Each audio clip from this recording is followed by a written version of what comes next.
At its height, it was the largest empire the world had ever seen. Its banners flew over 2 continents, its galleons carried the wealth of entire civilizations across the Atlantic, and its king ruled territories on every landmass known to European eyes. The Spanish Empire did not merely reshape the Americas, it remade the entire world.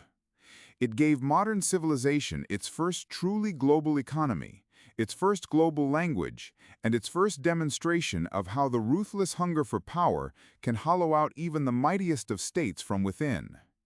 This is the story of how Spain rose from a fractured peninsula of feuding kingdoms to become the supreme power on earth, and how it spent 3 centuries slowly, painfully losing everything it had built. To understand the Spanish Empire, you must first understand what Spain was before it existed. In the year 711, a Moorish army under the commander Tariq ibn Ziyad crossed the Strait of Gibraltar and within a few years had conquered nearly the entire Iberian Peninsula. What followed was not merely occupation, but a cultural transformation. A sophisticated Islamic civilization, among the most advanced in the medieval world, took root where Roman Christianity had once dominated. For nearly 800 years, the peninsula was a mosaic of competing kingdoms, faiths, and peoples, defined by almost continuous conflict. The Christian Reconquest, the Reconquista, began almost immediately in the mountains of Asturias, where tradition holds that a Visigothic nobleman named Pelayo made his stand against the Moors around the year 718. From that precarious foothold, the Christian kingdoms of the north, Castile, Aragon, Leon, and Portugal, would spend the next 7 centuries pushing southward generation by generation, reclaiming land, building nations. The critical turning point came in 1469, when Isabella, heir to the throne of Castile, married Ferdinand, heir to the crown of Aragon. It was a political union as much as a personal one, a calculated merging of the 2 most powerful Christian kingdoms on the peninsula. Together they became the Catholic monarchs, los reyes católicos, not rulers who merely inherited power, but builders of a state, determined to forge a single Spain from centuries of division. In 1492, they established the Spanish Inquisition, an instrument of religious uniformity and political control that would cast its shadow over Spanish life for generations. And in 1492, they launched their final great military campaign, the Siege of the Emirate of Granada, last Muslim stronghold on the Iberian Peninsula. On January 2, 1492, Ferdinand and Isabella rode into Granada and received the keys to its ancient citadel from the last Nasrid Sultan, Muhammad XII. The Alhambra passed into Christian hands. 7 centuries of holy war were over. Spain was, for the first time, a unified Christian kingdom, and the monarchs who had achieved this dream were possessed of extraordinary ambition. In that same transformative year, they expelled all Jews from Spain under the Alhambra decree, driving out perhaps 100,000 people. And in that very same year, they agreed to fund the voyage of a Genoese mariner with an audacious plan. Christopher Columbus had been rejected by Portugal. He argued that the Atlantic was not an insurmountable barrier, but a highway, that by sailing west, a ship could reach the wealthy spice islands of Asia. Ferdinand and Isabella, flush with the victory at Granada, gave Columbus his commission. On August 3, 1492, he departed from the port of Palos de la Frontera with 3 ships, the Niña, the Pinta, and the Santa Maria, and a crew of roughly 90 men. After 36 days on open ocean, on October 12, 1492, a lookout named Rodrigo de Triana cried out from the rigging of the Pinta, "Land!" Columbus came ashore in what is now the Bahamas, planting the flag of Castile in sand he believed to be the outer edge of Asia. He was magnificently, history-changingly wrong. He had not found Asia, he had found something Europe did not yet have a word for, a new world. When Columbus returned to Lisbon in March 1493 and described what he had found, the Portuguese king immediately recognized the threat to his own empire's ambitions. King João II claimed that earlier treaties gave Portugal jurisdiction over all the lands Columbus had reached. A dangerous territorial dispute threatened to become a war between the 2 great Iberian powers. Pope Alexander VI, himself an Aragonese Spaniard named Rodrigo Borgia, issued papal bulls granting Spain exclusive rights to the newly found lands. Portugal refused to accept them. Diplomats convened, and in June 1494, Spain and Portugal signed the Treaty of Tordesillas, drawing an imaginary line down the Atlantic 370 leagues west of the Cape Verde Islands. Everything to the west was Spain's, everything to the east was Portugal's. Two monarchs had divided a world they had never fully seen and did not yet comprehend. No other European power recognized the arrangement, but for now, no other European power could challenge it. What followed was a wave of conquest of almost incomprehensible velocity. Within a single generation, Spanish sailors and soldiers mapped the Caribbean, reached the Pacific, and began encountering the great civilizations of the American mainland. In 1513, Vasco Núñez de Balboa crossed the Isthmus of Panama and became the first European to see the Pacific Ocean from the New World, claiming it and all lands touching it for the Spanish crown.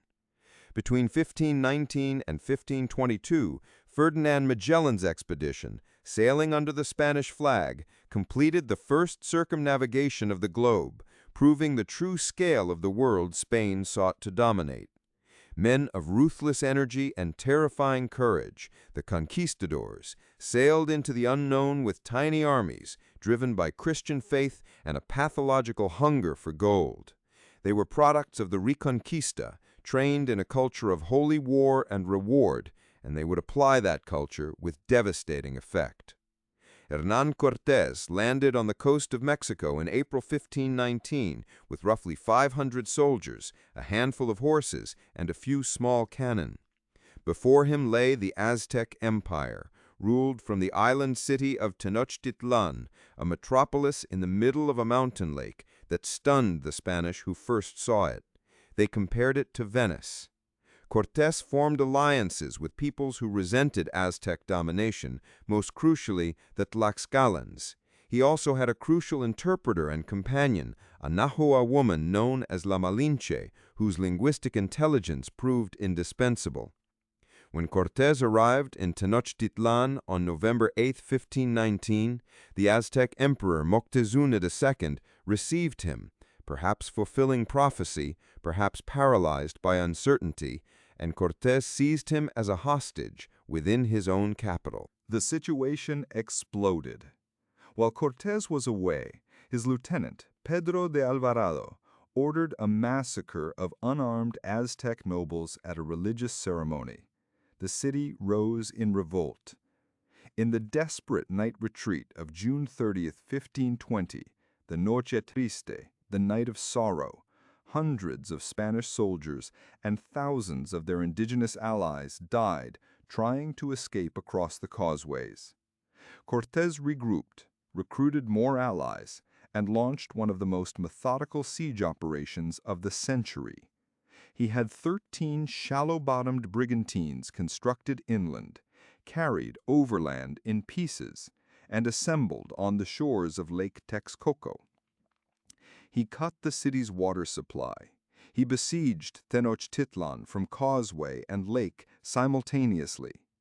Disease, smallpox, which the Spanish had inadvertently introduced, was devastating the defenders. On August 13, 1521, the last Aztec emperor, Cuauhtémoc, was captured attempting to escape by canoe.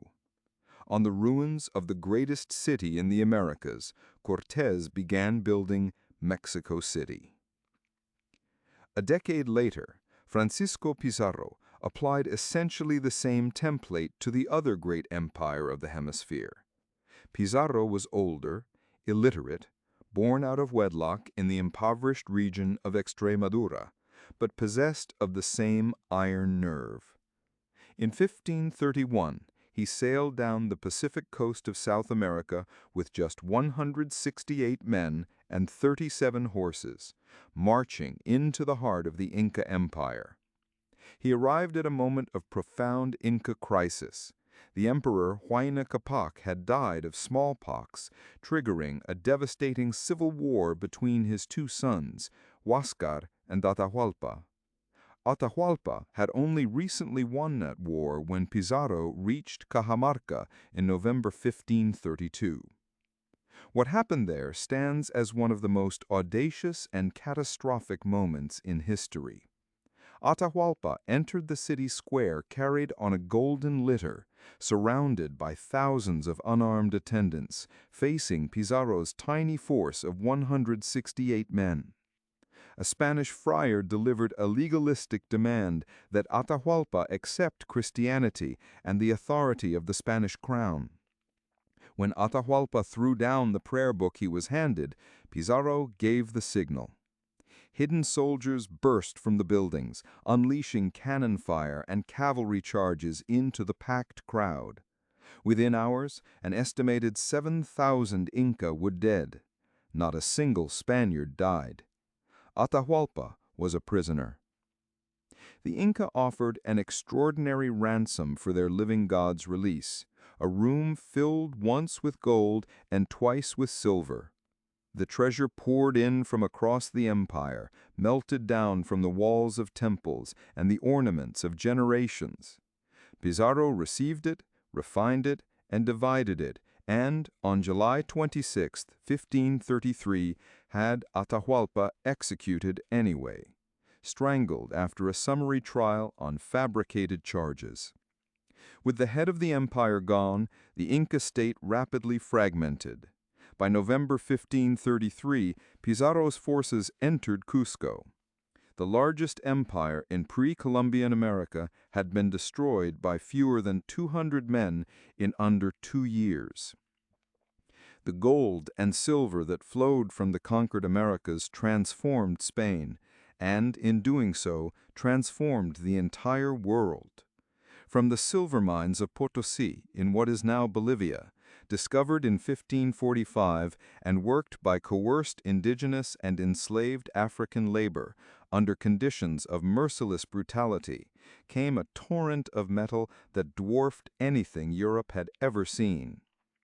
The Spanish treasure fleet, La Flota, made 2 voyages a year across the Atlantic, carrying silver worth millions of ducats. Seville, the port monopoly for all New World trade, became one of the wealthiest cities on earth. Spain appeared to have been granted unlimited power by Providence itself. The machinery of colonial administration was erected with remarkable speed. The encomienda system, adapted from practices used during the Reconquista, granted conquistadores the labor of indigenous peoples in exchange for their supposed instruction in Christianity. In practice, it was often indistinguishable from slavery. Encomenderos demanded unlimited labor in mines and plantations. Indigenous populations, already devastated by epidemic disease, smallpox, measles, typhus, diseases to which they had no immunity, collapsed catastrophically. On the island of Hispaniola, the Taíno population, perhaps 1 million strong at contact, was effectively annihilated within 50 years. Across the Americas, demographic catastrophe on an almost incomprehensible scale followed in the wake of the Spanish advance. A Dominican friar named Bartolomé de las Casas witnessed these atrocities and spent his life combating them. An early encomendero himself who underwent a profound moral transformation, Las Casas eventually appeared before the Spanish court to argue passionately for the humanity and the rights of indigenous peoples. His 1542 publication, A Short Account of the Destruction of the Indies, documented the systematic brutality with searing moral outrage. The Spanish crown responded with the new laws of 1542, attempting to reform the encomienda and limit the worst abuses. But the colonial encomenderos revolted rather than comply. In Peru, the first viceroy was killed, and the reforms were largely gutted. The exploitation continued, eventually evolving into the repartimiento system and the great haciendas, different mechanisms producing similar misery. The moral debate Las Casas ignited, however, represents something important. Within the Spanish Empire itself, there were voices that condemned what was being done in the name of God and crown. Those voices lost, but they spoke. Into this world stepped the most powerful ruler Spain would ever produce. Philip II came to the throne in 1556, inheriting the kingdom from his father, Charles V, who had governed an empire so vast that he famously said the sun never set upon it, and it was true. Charles had eventually abdicated, exhausted by the impossible demands of ruling half the known world from a saddle, and retired to a monastery in Extremadura to die. Philip was different in temperament, cautious, meticulous, intensely religious, preferring documents to battlefields. He presided over his empire from the paperwork-buried chambers of the royal palace, monastery of El Escorial, which he completed in 1584. A vast gray granite complex in the mountains near Madrid that expressed in stone Philip's vision of an empire as severe and devotional as a prayer. He saw himself as the sword of Catholic Christendom, its defender against the Ottoman Empire, against Protestantism, against all forces threatening the divinely ordered universe he believed he was appointed to maintain. Under Philip II, Spain reached the genuine summit of its power. In 1565, Spanish settlers established St. Augustine in Florida, the first permanent European settlement in what would become the continental United States. Spain colonized the Philippines, named after Philip himself, and created the Manila Galleon trade route, linking Mexico to Asia in the first sustained trans-Pacific commerce in history.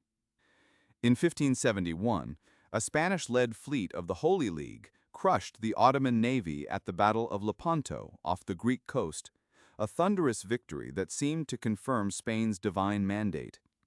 In 1580, Philip seized the Portuguese throne when the Portuguese king died without an heir, uniting Spain and Portugal and adding to his domain an entire second global empire: Brazil, Africa, India, the Spice Islands.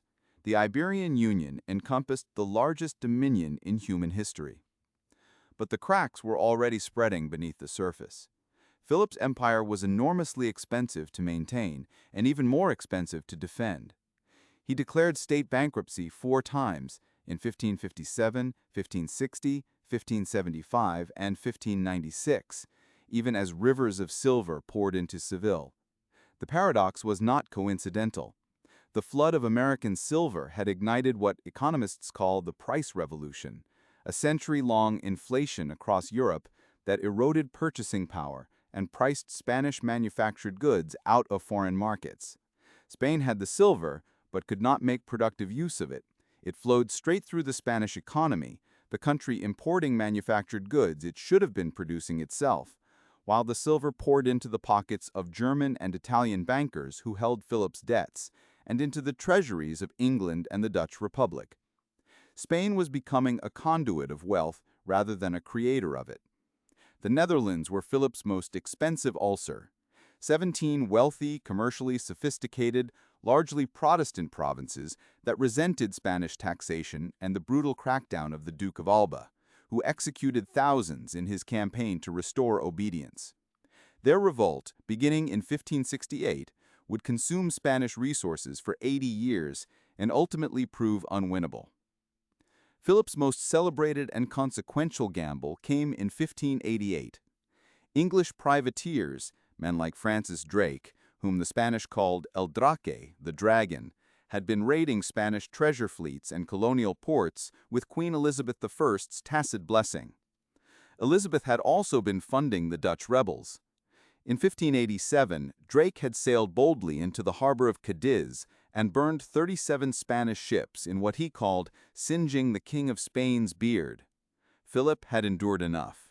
He assembled the Armada, the Grande and Felicissima Armada, 130 ships and nearly 30,000 men, the largest fleet ever sent against England. Its mission was to sail up the English Channel, rendezvous with the Duke of Parma's 27,000 veterans in Flanders, and overthrow the Protestant queen. It failed at almost every juncture. For 9 days, the two fleets skirmished up the channel as the Spanish held their crescent formation with a disciplined precision. The Armada anchored off Calais on July 27th, waiting for Parma's army, which was blockaded by Dutch flyboats in the harbor and could not break out to join the fleet. On the night of July 28th, the English sent 8 fireships drifting into the closely packed anchorage. The Spanish cut their anchor cables and scattered in panic. At the Battle of Gravelines the next day, the English attacked with faster, more maneuverable ships and better deployed long-range guns. The Armada was driven northward, unable to return south against the prevailing winds. Without anchor cables, it could not shelter from the brutal autumn storms off Scotland and Ireland. At least 40 ships were wrecked, and perhaps 15,000 men died, most not by cannon fire, but by starvation and drowning on hostile shores. When the battered remnants limped back into Spanish ports, the blow to Spain's prestige was enormous. The aura of invincibility was shattered. The decades that followed the Armada were ones of mounting strain on every front. In the Americas, the colonial bureaucracy had grown vast, extractive, and corrupt. The Criollo population, Spanish colonists born in the Americas, was growing restless under a system that demanded their economic contribution while denying them political power. In Spain itself, the tax burden fell overwhelmingly on the working classes, while the church and nobility were exempt. Spanish agriculture had been neglected. The country imported grain it should have grown. Manufacturing collapsed. In 1609, Philip III ordered the expulsion of the Moriscos, perhaps 300,000 descendants of Muslim converts, many of them skilled farmers and craftsmen, an act of religious intolerance that was simultaneously an act of economic self-destruction. The 17th century brought a cascade of strategic disasters. Philip IV's chief minister, the Count Duke of Olivares, attempted a bold reform program to force the other kingdoms of Spain, Catalonia, Aragon, Portugal, to share the cost of defending an empire that Castile could no longer sustain alone.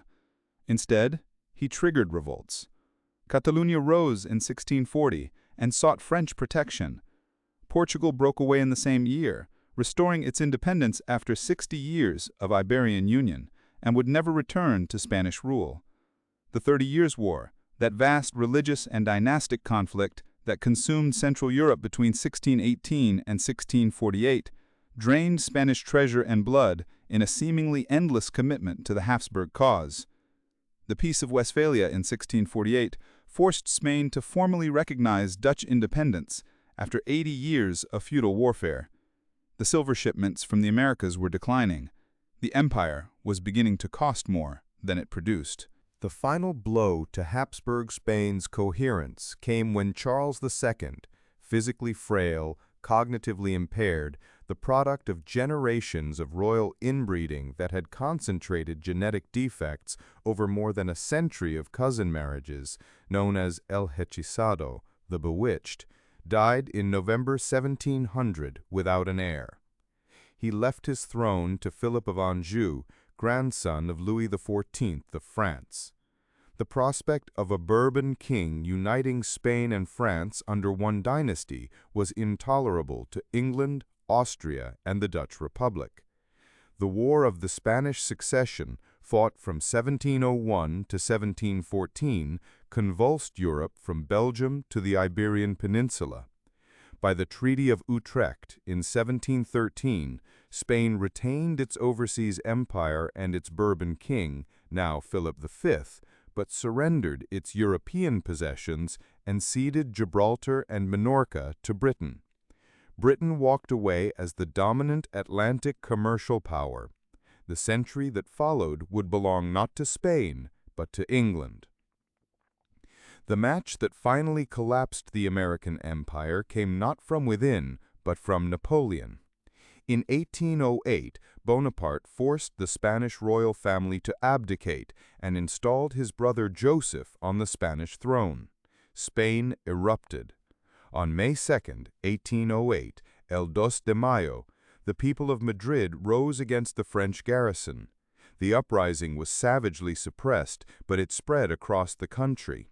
For 6 years, Spain bled in the Peninsular War, its regular army repeatedly crushed in open battle, its people fighting back through guerrilla warfare, a word that entered the European vocabulary from this conflict. Wellington's British forces, advancing from Portugal, finally broke the French hold at the Battle of Vittoria in June 1813, but the damage to the empire was irreversible. While Spain had been consumed by its own survival, its American colonies had been left without effective governance. The Criollo elites, inspired by the ideals of the Enlightenment and emboldened by the power vacuum at the top of the Spanish state, moved toward independence. The Great Liberation Movement swept across the continent with astonishing speed. Miguel Hidalgo rang the bell of his church in the Mexican town of Dolores on September 16, 1810, beginning Mexico's independence struggle. Simón Bolivar fought from Venezuela across Colombia, Ecuador, Peru, and Bolivia, liberating an entire continent. José de San Martín liberated Argentina and Chile from the south. By the Battle of Ayacucho in December 1824, the last significant Spanish army on the American mainland was defeated. Of the vast empire that Columbus had opened and Cortés and Pizarro had conquered, only Cuba, Puerto Rico, and the Philippines remained. Spain entered the 19th century as a second-rate power convulsed by internal conflict. 3 savage Carlist wars between liberal and conservative factions over the question of the succession, alternating constitutions and coups, a monarchy that could not stabilize itself, an economy still bearing the structural deformities of the imperial age. The country that had once commanded the resources of 2 continents struggled to govern 1 peninsula. The intellectual trauma was real and deep. Liberals pointed to the Inquisition and religious obscurantism as the source of Spain's backwardness. Conservatives blamed the loss of the colonies on radical ideas imported from France. Both were half right. Spain was a nation trying to find itself in the wreckage of greatness, unsure whether the empire it had lost was something to mourn or something from which it needed to be free. The final act came in 1898. Cuba had been burning with independence war since 1895. Spain's brutal suppression under General Valeriano Weyler, herding civilians into reconcentration camps, had horrified the world. In February 1898, the American battleship USS Maine exploded in Havana Harbor. The American press needed no proof and demanded war. On April 21, 1898, the United States began a naval blockade of Cuba. Spain declared war. The result was a humiliation of staggering speed. On May 1, Commodore George Dewey's American squadron destroyed the entire Spanish Pacific Fleet at Manila Bay in the Philippines in a matter of hours, without losing a single sailor in battle. In Cuba, American forces fought through Spanish resistance at El Caney and San Juan Hill in July, then trapped and destroyed the Spanish Caribbean squadron as it attempted to escape Santiago de Cuba harbor. By August, an armistice had been signed. In December, the Treaty of Paris ceded Cuba, Puerto Rico, Guam, and the Philippines to the United States. Spain received $20 million for the Philippines, a final transaction, a sale receipt for 4 centuries of empire. In Spain, the defeat of 1898 struck the national psyche like a thunderbolt.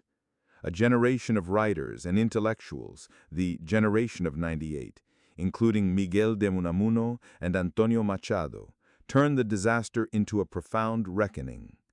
The question they asked was not merely political, but moral. How had a nation that had commanded the world been reduced to this?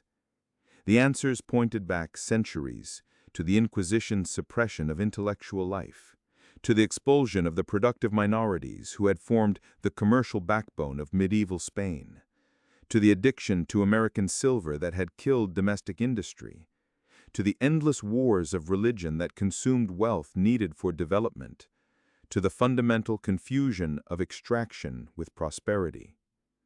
The Spanish Empire had not simply collapsed, it had spent itself.